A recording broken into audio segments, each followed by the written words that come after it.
আসসালামু আলাইকুম। শুভ সকাল। খামারে সকাল সকাল কাজ শুরু হয়ে গেল।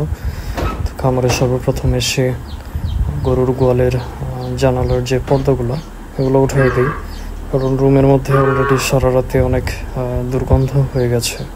নর্মালি যে গরুর যে প্রস্রাব পায়খানায় রুমের মধ্যে অনেক গ্যাস হয়ে যায়, তো এই জন্য সবার আগে জানালার যে নেটগুলো উঠিয়ে দিতে হবে।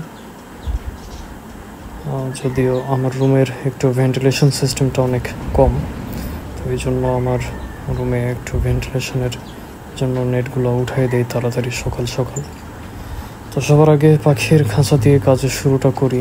তো পাখি যেহেতু একটা সেন্সিটিভ জিনিস, সবার আগে এদের যে খাবার পানি টানি সব চেঞ্জ করে দিতে হবে, নাহলে পাখি অসুস্থ হয়ে পড়বে।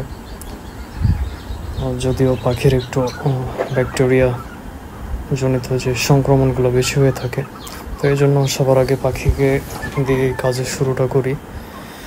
তো অল্প কিছু খাবার আছে, পাখির খাবার নিয়ে আসতে হবে। এই খাবারগুলো আমার বাসায় অনেক আগে থেকে ছিল, তো এগুলো দিয়ে চালাচ্ছি 2 দিন।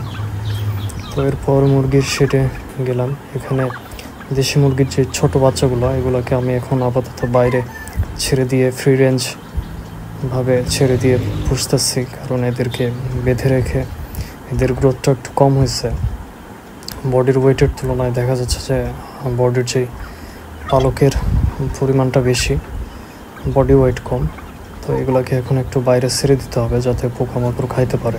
খামারের বাইরে ঘাস না থাকার কারণে মুরগির খাবারের খুব সংকট দেখা দিয়েছে।